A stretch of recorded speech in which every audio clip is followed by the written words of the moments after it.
Hello, I'm Julie Hurst, a positive psychologist and the tutor of Everyday Magic, positive education programme for schools. This is the second of a series of interviews with head teachers whose schools have already obtained positive education school status. Today, I'm talking to Chris Howarth, the head teacher at Washacre Primary School. We hear a lot about the work Chris has done at Washacre, and we begin our chat with finding out why he felt positive education was the way for his school to go in supporting staff, pupils, and indeed the whole community.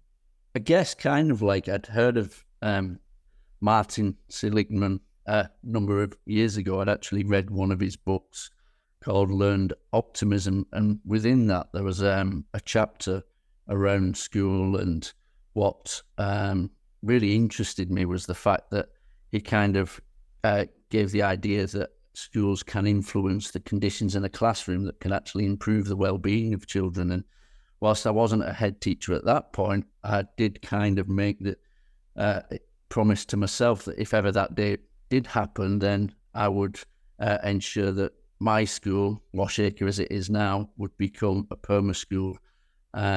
So obviously you can imagine my delight when I saw you speak at a conference and introduced me to this idea of the Everyday Magic program. So with the Everyday Magic training, as you said, there are a lot of techniques, a lot of practical things about it. How do you feel staff were able to take to this highly practical way of understanding PERMA and the whole positive education movement? When you explain to staff that obviously lots of our families have very challenging home lives in terms of maybe mental health amongst families, a drug addiction, alcohol addiction, poverty, certainly the crisis of living in terms of eating, clothing, rent, etc., means that a lot of our children can potentially be predisposed to this kind of more pessimistic outlook. So what we were saying was that this course in itself is actually really important work for us.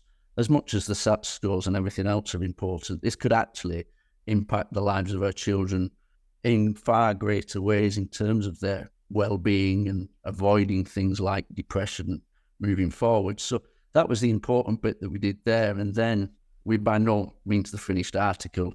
There's plenty more that we need to do, but it's certainly gone down really well with all our staff and children and parents. So have you seen or heard about staff who are actively doing things differently now to look after themselves? But staff are really good. I mean, we've done lots of work on the brain and neurotransmitters and things like that. So they will use laughter yoga, for example, if they want to ramp up the energy in the classroom because a particular activity or that best serves a particular activity that they're planning on teaching. There's lots of things. The vocabulary that's used, I think, is really important. That in a critic, in a friend, or in a cheerleader, whichever way you want to describe it, we've got things like the two wolves that are constantly up in classrooms. I think our aim has been to staff to teach the positive education, the PERMA strategies, which they have done, so they're familiar with them themselves and they can apply them in a personal manner as and when they will. And then the second stage of that journey is trying to embed it, which we're trying to do through various activities each half term and theme days and things like that. But the third stage, and whether we're there or not, I think we may fluctuate between stage 2 and 3, is actually living it. And kind of the child who needs to give a good apology, you can't teach that because you never know when that is going to come up. So that's kind of the thing really, is getting to the stage where we're all living it, including staff and teachers. I have to say, I feel very strongly, and it sounds as if you do too, that the more children understand about how they work and why they think, feel and behave the way they do, the better equipped they are to deal with those things. And having an emotional lexicon so that they can name more than a couple of emotions is really important. The staff have found it really useful. I think that's kind of like the key in terms of regulating children's emotions is the acknowledgement of what that emotion is, and there's no bad or wrong emotions. And if we can name it, it really helps us understand what the next step is in terms of changing that mood. What we have started to do is started to measure the well-being of our Key Stage 2 children through the Sterling Wellbeing Scale. And what that helps us to do is identify at the beginning of each term those children that may be vulnerable and may need a little bit more support. So some of these perma activities will be delivered by Elizabeth, pastoral lead, to either a group or individual one-to-one children to kind of try and build up whether or not it's their resilience, if that's been identified, or whether or not it's just really kind of helping them understand why they may have a little bit of anxiety coming to school, and strategies and techniques that we can do to kind of support them in overcoming those obstacles. And we also, we did a big thing with our year sixes and continued that this year and it was on the back of the training that you did in terms of strengths of character.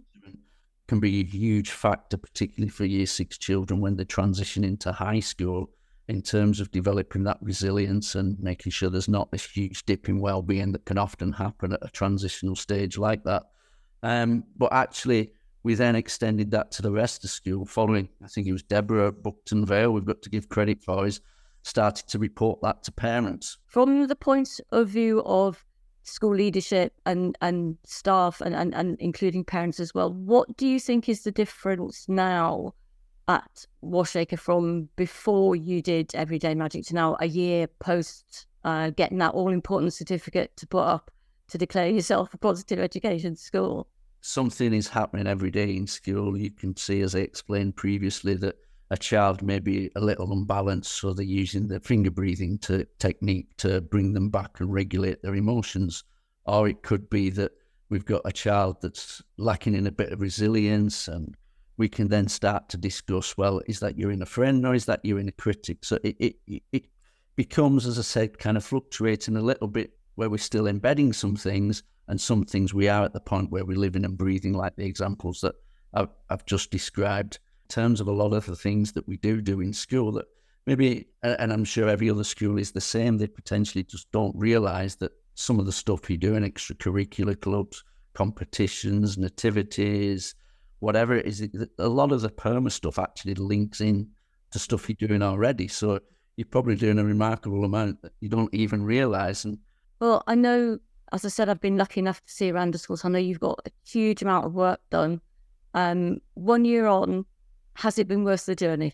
Oh, 100%, absolutely. Like I said, I think right at the start, I think for schools in particular areas, it's not a choice. It's essential work that we do. As I said, I think the reality is this kind of stuff could be far more important for our children than a SAT score. Not that SAT's not important. It's essential work for the children, and I think it's absolutely, and I think that staff to a person would agree with me in saying it's been 100% beneficial for us as a staff as well, and for the children, most importantly.